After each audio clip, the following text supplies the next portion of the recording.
웨스트민스터 소교리문답 107문항 20강 26문답 그리스도의 삼중 직분 중 왕이신 그리스도.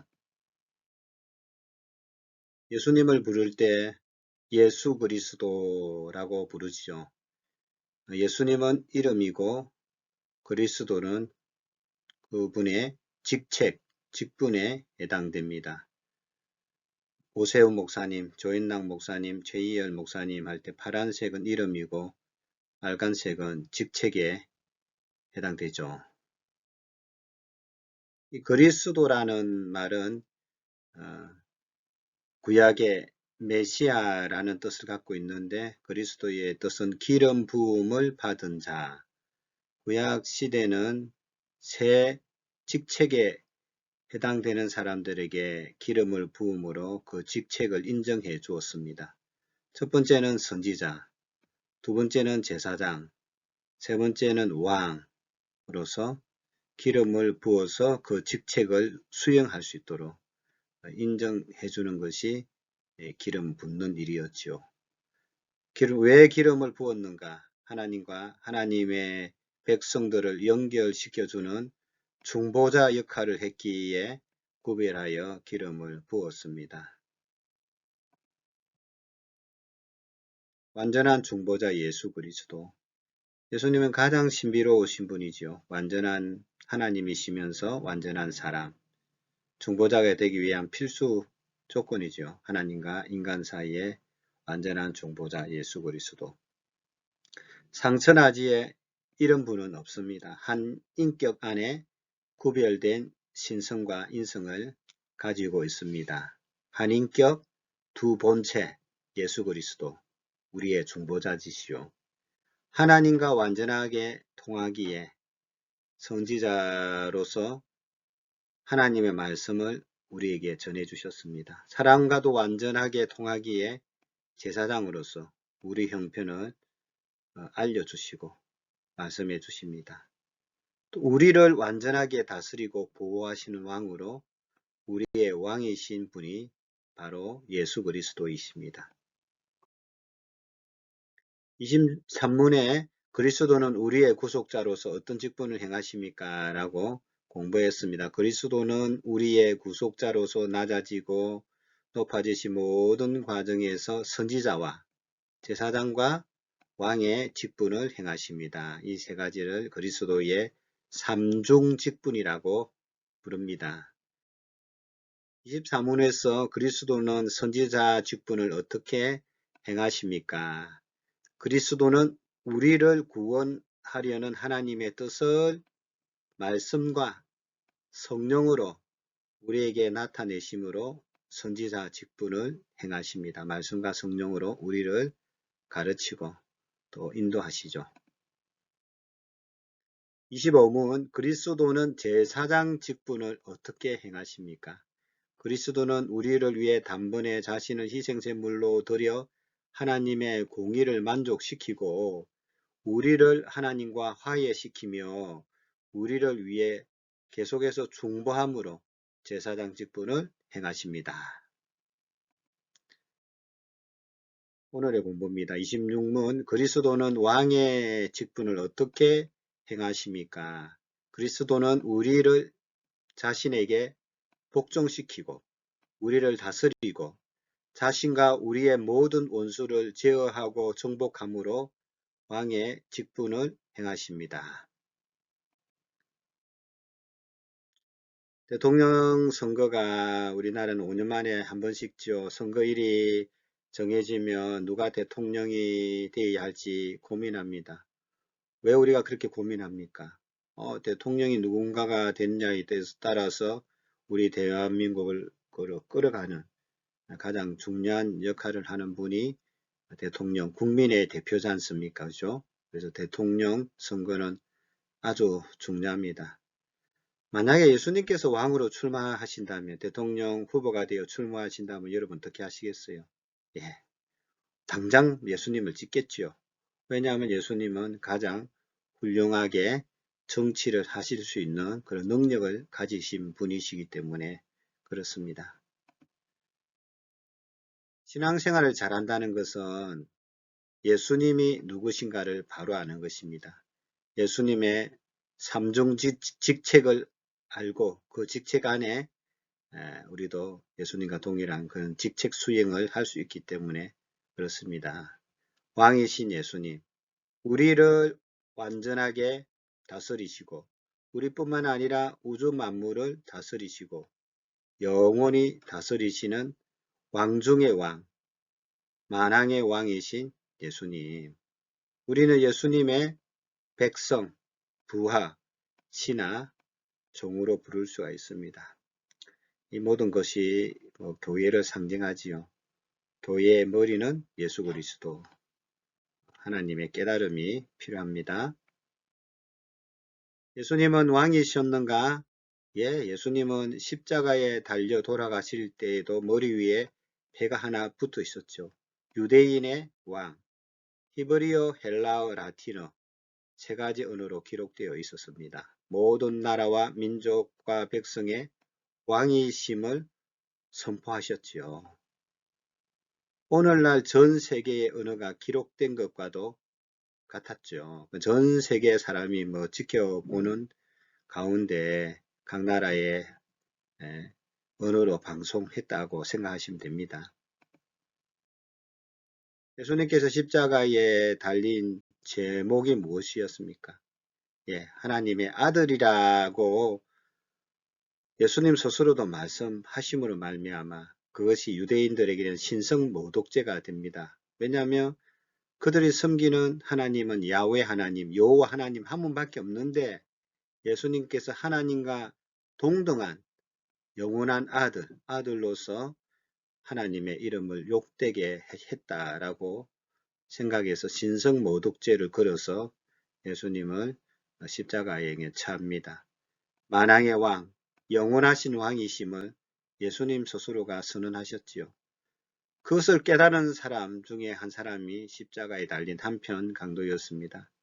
예수여, 예수님, 당신의 나라에 임하실 때 나를 기억하소서. 당신은 왕이십니다. 예수님 뭐라고 말씀하십니까? 내 나라에 임할 때 내가 나와 함께 나곤에 있으리라. 이 마태복음은 유대인의 왕으로 오신 예수님이죠. 전체 주제가. 그래서 왕의 복음이다 라고 부릅니다. 예수 그리스도의 족보를 기록하면서 마태복음 1장 1절에 나오지요. 아브라함과 다윗의 자손 예수 그리스도의 계보라 족보다. 예수 그리스도를 아브라함과 다윗의 후손 자손이다 라고 말씀하셨습니다. 이스라엘 첫 조상이고 다윗은 왕의 가문이었죠. 그래서 예수님의 족보는 유대인으로서 최초의 조상이었던 아브라함의 후손이고, 그리고 아브라함은 나중에 모든 민족들의 복의 근원이 되어지고 이방인들까지에도 그 복이 흘러간다라고 했죠. 그리고 다윗의 왕가로 예수님께서 왕가를 통해서 오시겠다고 하신 약속이 마태복음 1장 1절에 이루어지게 됩니다. 아브라함의 후손이요 다윗의 후손이신 예수 그리스도의 족보이다. 그것은 왕의 족보이다 라고 말씀하고 있습니다. 마태복음 보면 아브라함에서 다윗까지를 14대로 봅니다. 솔로몬에서 바벨론 포로까지 14대, 바벨론 포로 후 그리스도까지 14대로 봅니다. 그런데 족보의 그 대수를 정확히 세보면 모두가 14대가 아니거든요. 그러나 이 14를 쓴 것은 이 다윗이라는 그 이름을 히브리어에는 숫자가 있습니다. 근데 그 다윗이라는 그 이름을 숫자로 합쳐보면 14가 나옵니다. 그래서 이 3대를 이렇게 14대로 나누은 것은 예수님은 확실히 다윗의 왕가를 통해서 다윗의 후손으로 왕으로 오신 예수님이시다라는 것을 강조하기 위해서 14대, 14대, 14대를 끊었습니다. 왕이신 예수님, 이 땅에 오시기 전에도 이미 왕이셨지요. 이 땅에서도 왕이셨지만 부활 성천하신 후 정식으로 왕으로 취임하셔서 하나님 보좌 우편에 앉아서 왕의 사역을 지금도 감당하고 계십니다. 하나님께서는 이 세상과 장차 올 세상까지를 포함해서 모든 만물의 통치권을 왕이신 예수님께 맡기셨습니다. 만왕의 왕 되신 예수님. 예수님의 통치죠. 타락한 인간만이 아니라 모든 만물까지 또 회복을 기다리고 있습니다. 구속, 즉 예수님의 완전한 통치를 기다리고 있습니다. 참된 그리스도인은 예수 그리스도께서 모든 교회와 우주 만물의 통치자이심을 고백하고 믿습니다. 우리 교회, 직장, 학교, 국가의 주인도 예수님이시죠. 예수님, 우리를 다스려 주옵소서. 당신은 우리 모두의 모든 영역에서 왕이십니다. 예수님의 통치에 관한 말씀입니다.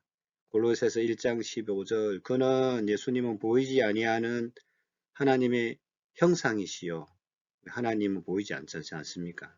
근데 그 형상이, 하나님의 형상이 드러나신 분이 예수님이신데, 그는 모든 피조물보다 먼저 나신 이시니, 우주 만물 천지 창조가 있기 전에 예수님은 먼저 계셨다라는 말씀입니다. 에베소서 1장 20절, 그의 능력이 그리스도 안에서 역사하사 죽은 자들 가운데서 다시 살리시고 하늘에서 자기의 오른편에 앉히사. 빌립보서 2장 9절에서 11절, 이름으로 하나님이 그를 예수님을 지극히 높여 모든 이름 위에 뛰어난 이름을 주사 하늘에 있는 자들과 땅에 있는 자들과 땅 아래에 있는 자들로 모든 무릎을 예수의 이름에 꿇게 하시고 모든 입으로 예수 그리스도를 주라 시인하여 하나님 아버지께 영광을 돌리게 하셨느니라. 제가 질문을 해보겠습니다. 대한민국의 왕은 누구십니까? 네, 우리 예수 믿는 크리스찬들의 대답은 달라야 되지요. 우리는 대한민국의 국민으로서도 살아가지만 하늘나라 시민으로서도 살아가고 있습니다. 그래서 대한민국 국민으로서 지켜야 할 법들을 잘 지켜야 되지만 하늘나라 국민으로서, 하늘나라 시민으로서 하나님이 정하신 법도 그 법대로 살아가야 하지요. 그래서 신앙의 질문입니다. 대한민국의 왕은 누구십니까? 예수님이죠. 미국을 다스리는 왕은 누구십니까? 예수님입니다. 회사를 다스리시는 사장은 누구십니까? 예수님이시죠. 학교를 다스리는 대표는 누구십니까? 예수님. 만물을 다스리시는 왕은 누구십니까? 예수님.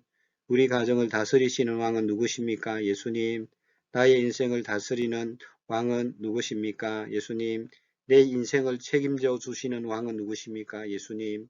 내 슬픔을 책임져 주시는 왕은 누구십니까? 예수님.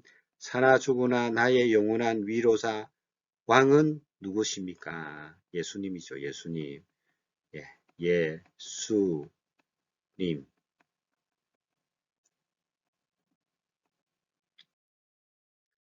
암행의사 아시죠? 일반 사람들은 모르지만 의사를 따르는 의사다는 의사를 알고 있습니다. 그의 명령에 복종하지요. 예수님을 왕으로 인정하고 따르는 무리들, 왕의 음성을 듣는 시간이 필요합니다. 왕의 구원 사역을 전하는 일이 필요하지요. 대역죄가 뭔지 아십니까? 예수님을 왕으로 받아들이지 않는 죄는 대역죄입니다. 모든 천지 만물도 또 하나님을 아는 모든 사람들은 예수님을 왕의 왕으로 인정하고 받아들이죠. 그러나 그것을 인정하지 않는 죄가, 왕을 왕으로 인정하지 않는 그 죄가 대역죄라는 거예요. 예수님을 왕으로 인정하지도 않고 그 명령에 불순종하는 죄는요, 용서받을 수가 없습니다. 왕을 거부하는 죄, 그 죄의 결과는 심판받아 영원한 형벌을 받게 될 것입니다. 교회는 어떤 것입니까? 왕을 따르는 모든 사람들이 모인 곳이지 않습니까? 우리가 6일 동안은 어떻게 보면 세상 가운데서 대한민국의 시민, 국민으로서 살아가다가 주일은 교회에 모여서 우리의 왕이신 예수님을 찬양하고 왕의 명령대로 살아가겠습니다 라고 다시금 다짐하고 확신하고 결단하고 또 회개하는 그날이 주일이고, 예배를 통해서 우리는 왕 대신 왕을 찬양하게 되지요. 그래서 왕을 따르던 모든 사람이 모이는 곳이 교회이고, 또 함께 예수님을 왕이심을 찬양하고 고백하는 것이 예배 시간이 되겠습니다. 영원한 나라를 선물로 약속하셨습니다. 예수님의 통치를 받는 하나님 나라의 백성들은 두 손 들고 왕께 찬양하지요. 청년 사울이 변화되어 바울 사도로 바뀌었습니다. 예수님을 핍박하여 다메섹에 가더라도 거기에서 예수 믿는 사람들을 잡아서 옥에 넣으려고 했던 아주 열정이 뜨거웠던 청년 사울이 예수님을 만나게 되지요. 사울아 사울아 어찌하여 내가 나를 핍박하느냐. 주여 니시오니까 나는 네가 핍박하는 예수이다. 그리고 예수님께서는 정말 만왕의 왕이심을 사도 바울에게 말씀을 통하여 또 환상 가운데 또 주의 종을 통해서 말씀하심으로 사도 바울이 정말로 변화가 되어지죠. 그래서 복음을 로마까지 전파하여서 순교하는 그 시간까지 왕 대신 예수님을 전파하였습니다. 아라비안 나이트에 여러분 그 램프를 비비면 거대한 거인이 나타나는데 진이라는 큰 거인이 나타나지 않습니까? 그래서 요술 램프에 나오는 거인과 종, 소원을 비는 대로 이루어주는 종이지요. 그래서 이 거인은 종이지요. 힘 있고 능력은 있지만 램프를 비빈 그 자의 종이 됩니다. 그러나 예수님은 우리의 종이 아닙니다. 왕이십니다. 예수님의 이름으로 기도를 할지라도 예수님을 종처럼 생각하면 안 됩니다. 왕이신 예수님께 예수님의 이름으로 우리의 소원들을 아뢰고 올리는 거지요. 나는 종이고 예수님의 통치를 받겠습니다. 라고 예수님을 왕으로 섬기시고 그분의 이름을 불러야 됩니다. 진이에게 뭔가를 명령하듯이 또 뭔가를 이루기 위해서 종 부리듯이 부리는 건 아닙니다. 예수님은 우리의 왕이시다는 사실을 꼭 기억하셔서 왕의 음성을 듣고 왕의 말씀에 명령에 순종하는 그 자세가 예수님을 왕으로 모신 자세라고 할 수 있습니다. 예수님을 왕으로 주를 따르던 사도들과 제자들이 죽임을 당하고 지금도 곳곳에서 순교를 당하는 사람들을 보면서 여러분은 어떤 생각을 하고 계십니까? 예수님을 왕으로 섬기는 사람은 복음 앞에서 또 하나님의 복음 전파 앞에서 두려워하지 않지요. 왜냐? 예수님을 왕으로 섬기기 때문에 그렇습니다. 근데 개중에는 그런 생각하는 분들도 계실 거예요. 예수님을 잘 믿는 사람이 병들고 가난하고 공상맞은 삶을 사는 모습을 보면서 야, 그래. 예수님 믿는다는 사람이 예수님이 왕이라는 사람이 자기 그러면 백성도 안 돌보고 복도 안 주나. 예수님을 왕으로 사는 사람들이 지질맞게 더 못 산다 라고 생각하는 분들도 있을 수가 있습니다. 그래서 순교당하고 또는 그런 외적인 모습을 보고 판단하는 그런 사람도 있어요. 예수님의 나라는 어떤 나라일까요? 요한복음 18장 36절에 보면 예수님께서 대답하시되 내 나라는 이 세상에 속한 것이 아니니라. 만일 내 나라가 이 세상에 속한 것이었더라면 내 종들이 사워 나로 유대인들에게 넘겨지지 않게 하였으리라. 이제 내 나라는 여기에 속한 것이 아니니라. 예. 예수님의 나라는 여기에 속한 것이 아니죠. 예수님의 나라는 영원한 나라, 하늘나라입니다. 진리와 성령을 통해 다스려지는 나라지요.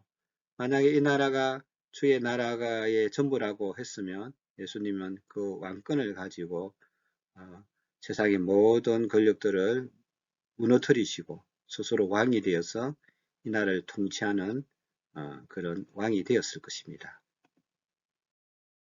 예수님의 나라 비유에는 밭에 감추인 보화, 겨자씨, 가루 쓴말 속에 넣은 누룩, 그물수 고기 분변, 회복한 나라, 하나님 아버지께 바치심.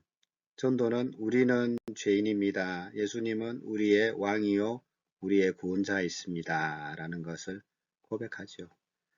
점점 적은 것이 커지고 또 작은 것이 영향을 끼치는 그런 나라가 바로 예수님의 나라입니다. 회복하는 나라, 구별이 있는 나라, 점점 넓어지고 확장되는 나라가 하나님의 나라, 가장 귀한 나라가 하나님 나라입니다. 예수님의 나라. 예수님을 왕으로 모신 사람, 누가 우리를 정죄하며 무엇이 우리를 하나님의 사랑에 끊을 수 있습니까? 오직 주님께만 우리의 모든 소망이 있습니다. 어떤 고난과 시련이 올지라도 하나님이 우리를 보호하시고 우리를 안전하게 하시며 하나님 나라로 인도하시고 계시다는 참된 고백을 하는 하나님의 백성이 됩시다. 26문이었죠. 그리스도는 왕의 직분을 어떻게 행하십니까? 그리스도는 우리를 자신에게 복종시키고, 첫 번째 우리를 다스리고, 세 번째 자신과 우리의 모든 원수를 제어하고 정복함으로 왕의 직분을 행하십니다. 20강 그리스도의 삼중 직분 왕이신 그리스도. 1번 질문입니다. 예수 그리스도는 어떤 의미에서 왕이 되십니까? 2번 예수 그리스도가 왕으로 다스리신다는 의미는 무엇입니까?